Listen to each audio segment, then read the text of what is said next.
They took him at 11, locked him in an Ottoman dungeon for 6 years. And when they finally let him out, they had no idea what they had created. Wallachia, squeezed between the Ottoman Empire and Hungary. Every prince who sat on that throne ended up as somebody's puppet or somebody's corpse. Until Vlad. His own father sold him. Not from cruelty, from desperation. 2 sons as hostages meant the Sultan would not invade. Vlad the boy understood the logic. Vlad the man never forgave it. Dr. James Whitmore has spent 30 years studying the medieval period. He says what the Ottomans did next is still misunderstood. The Ottomans thought captivity would break him. Instead, he studied them. Their tactics. Their psychology. Their methods of fear. He came out of that dungeon with the full education of an enemy. That is the thing that should have terrified them. 6 years in that cell. He studied how the Ottomans used fear like other men use armies. 1 execution, placed correctly, and 1,000 men fall in line forever. He was not rotting in there. He was building something. While he sat in that cell, his father was betrayed by his own nobles and buried alive. His older brother was blinded with hot iron stakes and buried beside him. The men who did it were Wallachia's noble class, the boyars. Vlad was 17 when he found out. He filed that away too. Whitmore on what this sequence actually built. This is the sequence that made him. A boy sold by his father. A father murdered by his own nobles. A brother tortured to death. By the time Vlad reaches the throne, he is not a cruel man indulging cruelty. He is a precise man executing a plan he has been building for 10 years.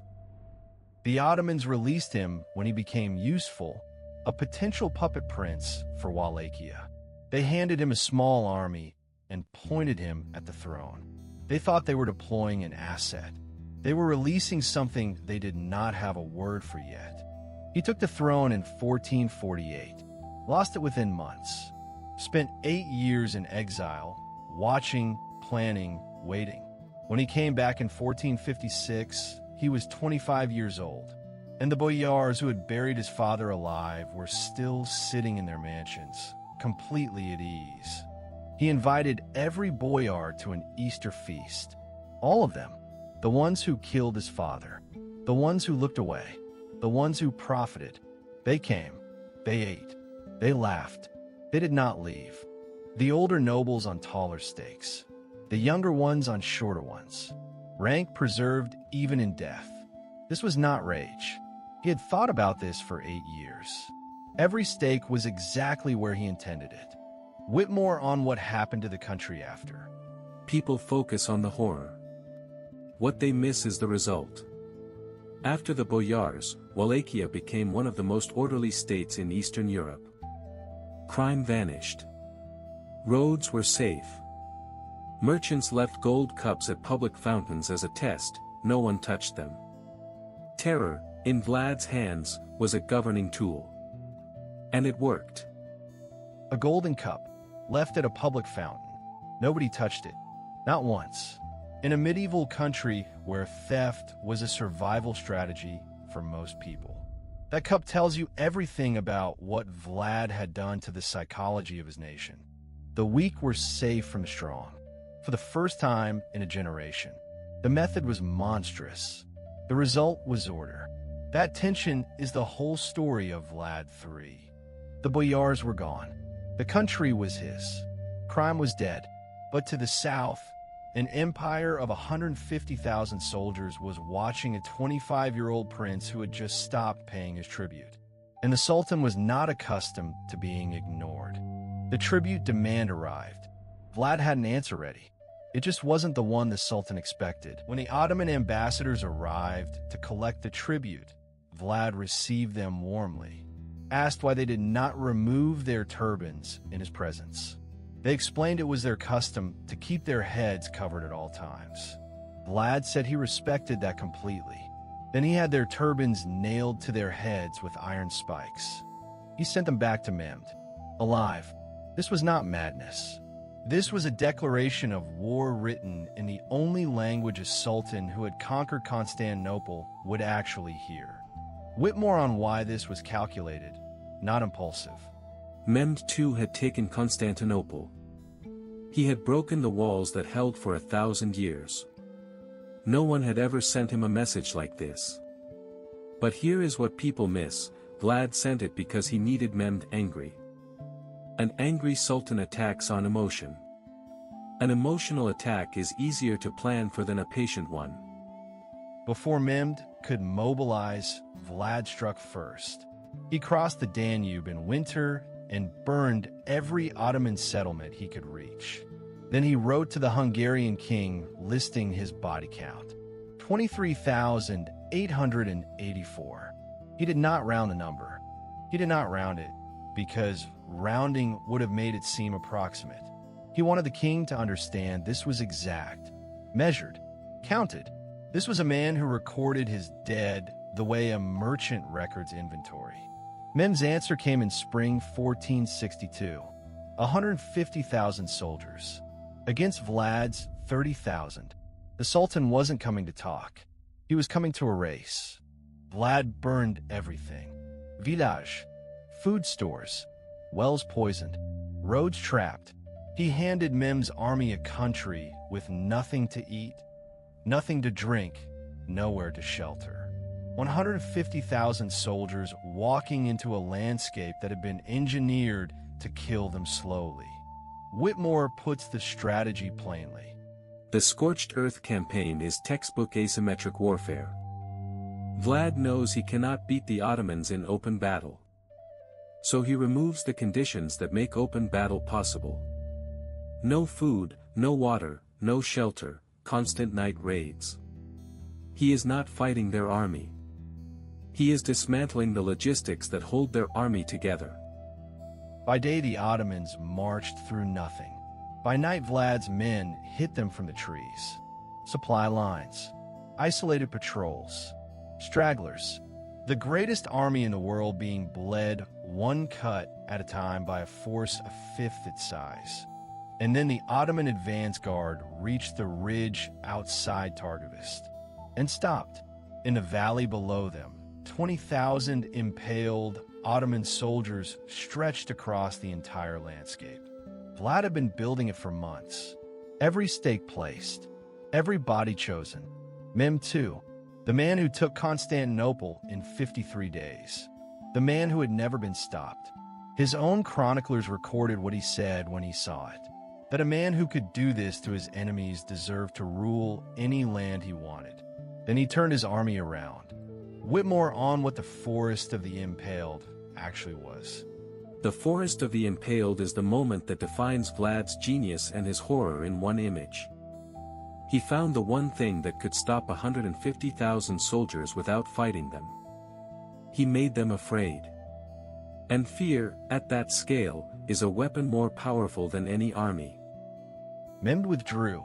He left Vlad's treacherous brother Radu, who had converted to Islam and allied with the Ottomans, behind with a smaller force to finish the job from within. The external threat had been stopped. The internal one was about to be worse. Radu, Vlad's own brother, taken to the same Ottoman dungeon, made completely different choices.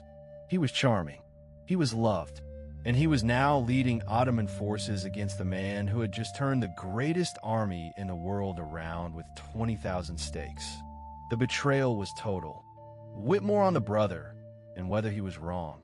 Radu understood something Vlad refused to accept. That Wallachia could not survive on defiance alone.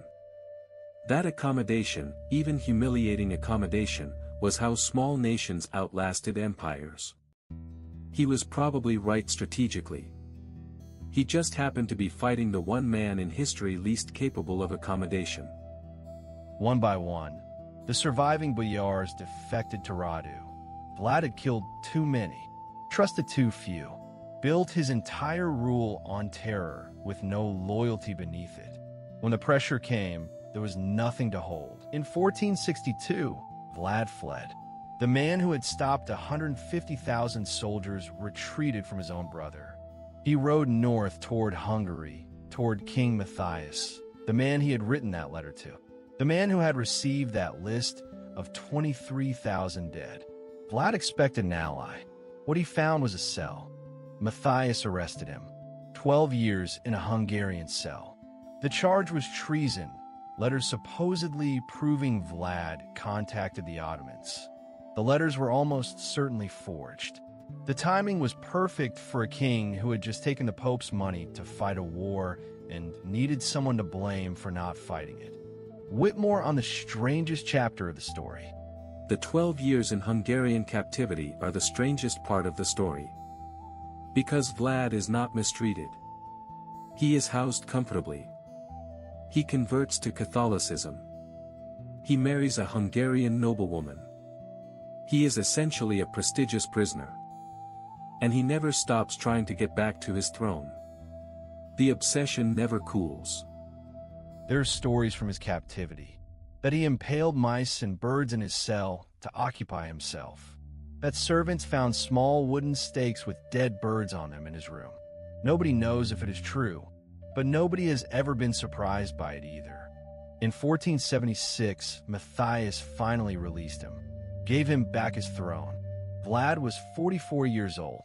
He had spent more years as a prisoner than as a ruler. He returned to Wallachia for the third time. He lasted 2 months. Whitmore on how it ended. He is killed in December 1476. Ambushed. The exact circumstances are unknown. Some sources say it was Ottoman soldiers. Some say it was his own men who turned on him. Some say he was mistaken for an enemy by his own troops in the chaos of battle. What we know is that he died violently and alone. Fitting, in its way. The man who had stopped the Ottoman Empire with 20,000 stakes. The man who had built a country out of pure terror and made it function. Dead in the snow in December. His head was sent to Constantinople. Mehmed had it displayed on a pike. Even dead, Vlad required acknowledgement. But here is what Mehmed could not have anticipated. The head on the pike was not the end of Vlad. It was the beginning of something else entirely. Whitmore on what happened next. Vlad died in 1476. Within 20 years, pamphlets about him were circulating across Germany and Central Europe. Printed on Gutenberg's new press. Stories of his atrocities, the impalement, the nailed turbans, the forest of the dead. He became the most famous man in Europe. Not for what he won. For what he did. The printing press had just been invented. Vlad was one of its first viral stories. Germans called him the Impaler. The pamphlet sold. People could not stop reading about him. The monster from Wallachia. The prince who nailed ambassadors' hats to their heads. The man who ate dinner in a forest of his own dead. That last story, him eating dinner among the stakes, was probably not true. But it was the one everyone repeated. Because it was the one that told you exactly what kind of man he was, better than any true story could. Whitmore on the novelist who sealed his immortality. 400 years after his death, Bram Stoker reads a book about Wallachian history and finds a single footnote about a prince called Vlad the Impaler. He builds an entire novel around that footnote. And the name Dracula, which simply means son of the dragon, Vlad's father's title, becomes the most famous monster in human literary history. The man who was taken from his home at 11, who spent 6 years learning how to use terror as a governing tool, who stopped the greatest army in the world with 20,000 stakes and the psychology of absolute horror. He became Dracula, the immortal monster, the undead prince who never stops coming back. The irony is almost too heavy to carry. A real prince, brutal, effective, complex, became a fictional vampire. And the fictional vampire is now more famous than the real man. Vlad would have found this infuriating. He did not do what he did to become a story. He did it to build a country. The country survived. The story is what the world kept. Here is what the history books skip over. When Mehmed II turned his army around at the forest of the Impaled, Western Europe exhaled. The Ottoman advance into Central Europe slowed. The kingdoms beyond Wallachia, Hungary, Poland, the Holy Roman Empire had more time to fortify. Vlad bought them that time, with 20,000 human bodies. Whitmore on the debate historians still have not settled. Historians debate whether Vlad was a defender or a monster. The answer is that he was both, and the question is wrong. The relevant question is: did Wallachia survive? It did. Did the Ottoman advance into Central Europe slow after 1462? It did. Did the methods used to achieve this cross every moral line that exists? Absolutely. History rarely gives you clean heroes. The Ottomans did reach Hungary eventually, Vienna twice, but they got there slower, weaker, worn down by the cost of places like Wallachia. Vlad did not stop them forever. He stopped them long enough. In history, long enough is everything. Romania today considers him a national hero, not despite the impalement, because of what the impalement achieved. That is a sentence that takes a long time to sit with. But history does not organize itself around what makes us comfortable. Whitmore with the most honest summary he can give. The most honest thing you can say about Vlad III is this. He was given an impossible situation, a tiny nation between two empires, and he found the one strategy that worked. It was monstrous. It worked. We do not have to admire the method to recognize the outcome. Wallachia survived. That was the assignment.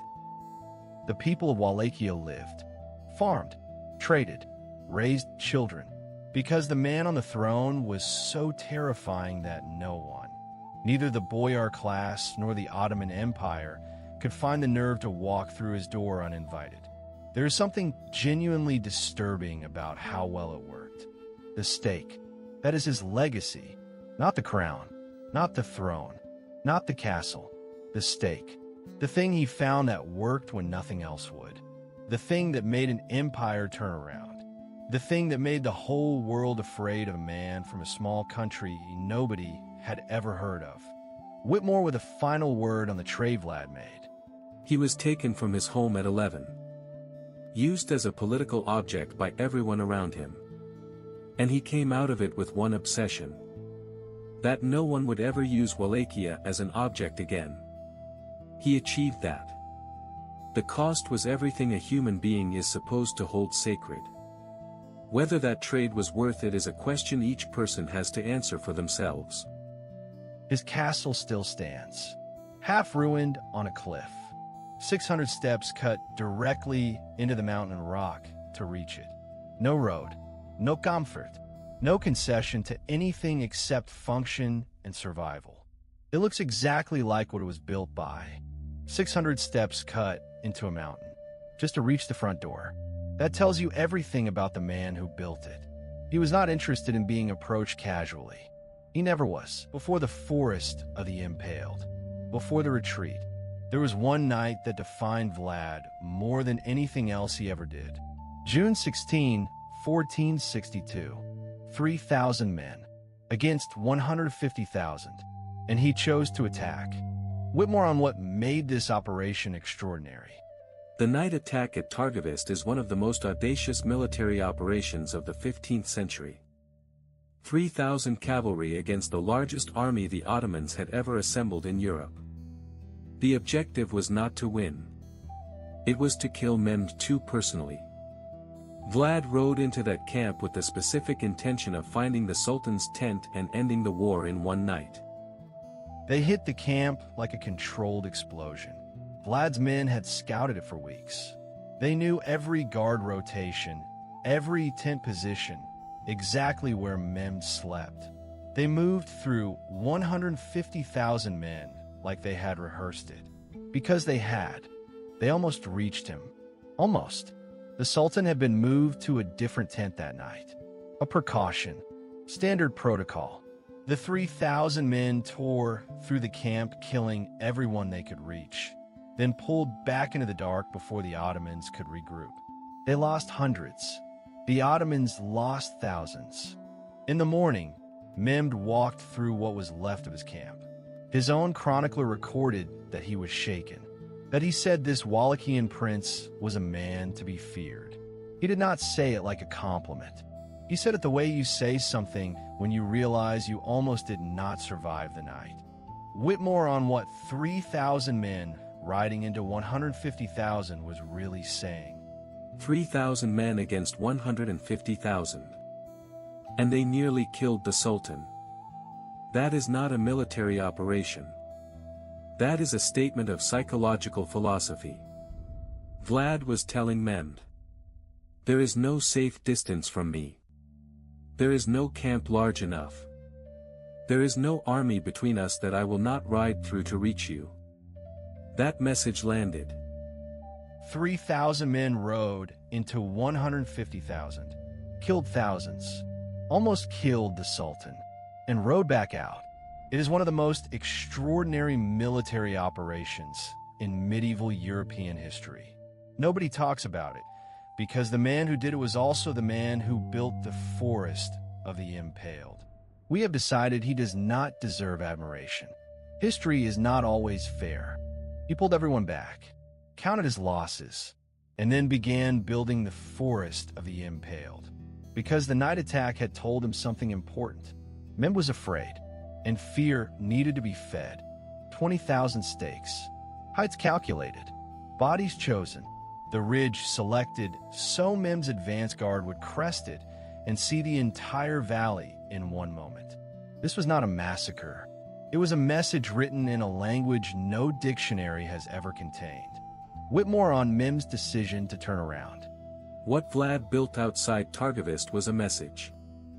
And the message was received. Mehmed II, the greatest military mind of the 15th century, turned his entire army around because of what he saw in that valley. You can call it monstrous. You cannot call it ineffective. Mehmed turned around.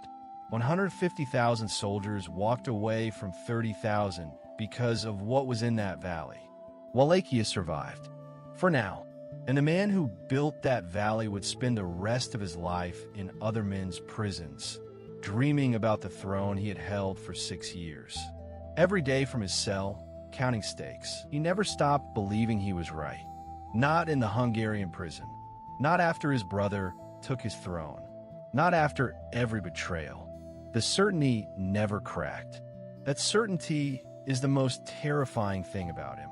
More terrifying than stakes. The people of Wallachia lit candles, raised children, buried their dead, kept living, and somewhere above them on the cliff, in a castle with 600 steps, the man who had made it all possible sat at a window, watching, planning, counting, Whitmore with the verdict, or the closest thing to one. Vlad III is not a hero you can be comfortable with. He is not a villain you can dismiss. He is a man produced by his circumstances who produced results. The lesson of his life is not about cruelty. It is about what small nations do to survive when the world does not care if they exist. That question has not become less relevant. It has become more. He is buried somewhere near Snagov Monastery. Or he is not. Historians argue about whether his grave contains him or not. It would be fitting if it did not. The whole life was argument. The death should be too. The grave was opened in the 20th century. It was empty. Of course it was. Within 20 years of his death, pamphlets about Vlad were circulating across Germany, printed on Gutenberg's new press. The technology that changed the world chose Vlad as one of its first viral subjects. He had been dead for 2 decades, and he was the most talked about man in Europe. The dinner among the stakes. Probably not true. The story that everyone repeated. Because it told you exactly who he was faster than any true story could. That is what legends do. They find the image that carries the truth even when the facts are wrong. Whitmore on the final irony, the one Vlad could never have seen coming. The irony is complete. Vlad was obsessed with being taken seriously as a prince, as a ruler, as a man who made Wallachia matter. He achieved that. And then 400 years later a novelist finds a footnote about him in a library and turns him into the most famous monster in Western fiction. He became immortal. Just not the way he planned. Dracula, son of the dragon. Vlad's father belonged to the Order of the Dragon, Dracul. Vlad signed his letters Dracula. It was a name he was proud of. Bram Stoker took that name and gave it to the undead. The man who lived his whole life demanding to be taken seriously became the world's most famous monster. Thousands of films, hundreds of novels, television series, Halloween costumes, theme park rides. The man who nailed a diplomat's turban to his head with iron spikes is now a costume you can buy for $12 at a pharmacy. History has a sense of humor. It is extremely dark. Romania makes millions from the Dracula tourism industry. The country he died protecting now sells his name on coffee mugs.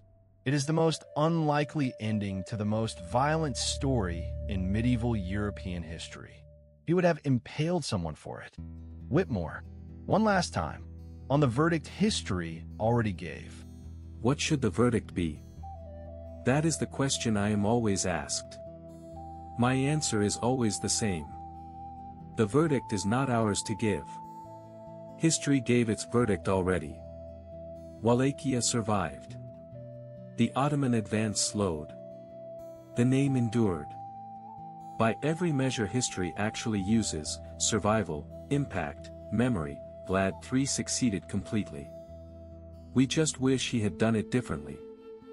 He did not have that option. Or he did not take it. Depending on who you think he was.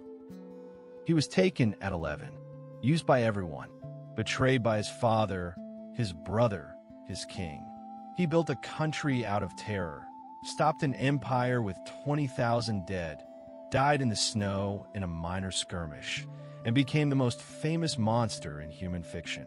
The boy they put in that dungeon had no idea what they were making. Neither did he. Like and subscribe to Empires Untold.